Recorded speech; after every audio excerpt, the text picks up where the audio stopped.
ಒಂದೇ ಮರದ ಮೇಲೆ ವಾಸವಾಗಿದ್ದಂತ ಎರಡು ಗಿಳಿಗಳು ಕಾರಣಾಂತರದಿಂದ ದೂರ ಆದ್ವಂತೆ. ಒಂದು ಗಿಳಿ ಒಂದು ರಾಮನ ಆಶ್ರಮಕ್ಕೆ ಸೇರ್ತಂತೆ, ಮತ್ತೊಂದು ಗಿಳಿ ಒಂದು ಕಟಕನ ಮನೆಗೆ ಸೇರ್ತಂತೆ.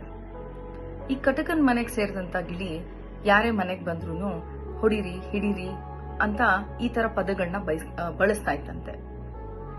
ಅದೇ ಈ ರಾಮನ ಆಶ್ರಮದಲ್ಲಿ ಇದ್ದಂತ ಗಿಳಿ ಬನ್ನಿ ಕೂತ್ಕೊಳ್ಳಿ ಅಂತ ಈ ತರ ಪದಗಳನ್ನ ಬಳಸ್ತಾ ಇತ್ತಂತೆ.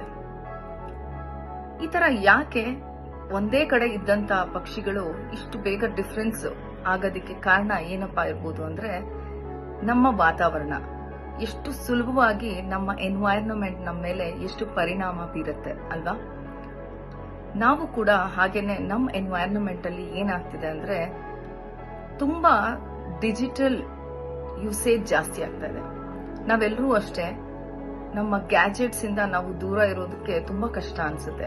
ಯಾಕಂದ್ರೆ ಎವ್ರಿ ಡೇ ನಮ್ಮ ಡೈಲಿ ಆಕ್ಟಿವಿಟೀಸ್ ಅಲ್ಲೇನೆ ನಾವು ನಮ್ಮ ಗ್ಯಾಜೆಟ್ಸ್ ಇಲ್ದಿರಾನೆ ನಮ್ಮ ಜೀವನನೇ ಇಲ್ಲ ಅನ್ನೋಷ್ಟು ನಾವು ಗ್ಯಾಜೆಟ್ಸ್ ಜೊತೆಗೆ ಒಡನಾಟ ಇಟ್ಕೊಂಡ್ಬಿಟ್ಟಿದೀವಿ.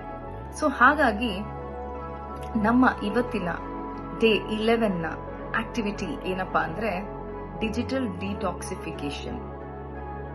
ಹಾಗಿದ್ರೆ ಹೇಗ್ ಮಾಡೋದು ಡಿಜಿಟಲ್ ಡಿಟಾಕ್ಸಿಫಿಕೇಶನ್? ಹೇಗೆ ಅಂದ್ರೆ, ಪ್ರತಿದಿನ 1 ಗಂಟೆ ಕಾಲ, ಸಾಧ್ಯ ಆದ್ರೆ 2 ಗಂಟೆ ಕಾಲ ಡಿಜಿಟಲ್ ಎನಿ ಗ್ಯಾಜೆಟ್ಸ್ ಇಂದ ನಾವು ದೂರ ಇರೋದು.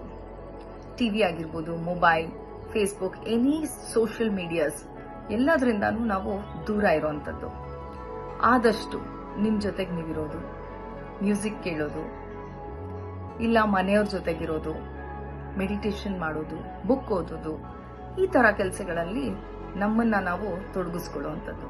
ಸೊ ಇದನ್ನ ಮಾಡೋದ್ರಿಂದ ಏನಾಗುತ್ತೆ, ನಾವು ಪಾಸಿಟಿವ್ ನ ಜಾಸ್ತಿ ಕೊಡ್ತಾ ಹೋಗ್ತೀವಿ ನಮ್ಮ ಮೈಂಡ್ಗೆ. ಇಲ್ಲ ಅಂದ್ರೆ ಆಸ್ ನಮ್ಮೆಲ್ರಿಗೂ ಗೊತ್ತೇ ಇದೆ ಎಷ್ಟು ನೆಗೆಟಿವಿಟಿ ಇದೆ ನಮ್ಮ ಸೋಷಿಯಲ್ ಮೀಡಿಯಾದಲ್ಲಿ. ಸೊ ನಮ್ಮ ಮೈಂಡ್ಗೆ ಆದಷ್ಟು ಪಾಸಿಟಿವ್ ವರ್ಡ್ಸ್, ಪಾಸಿಟಿವಿಟಿನ ನಾವು ಕೊಡ್ಲಿಕ್ಕೆ ಅಂತ ಹೇಳಿ ಡಿಜಿಟಲ್ ಡಿಟಾಕ್ಸಿಫಿಕೇಶನ್ ಮಾಡಬೇಕು.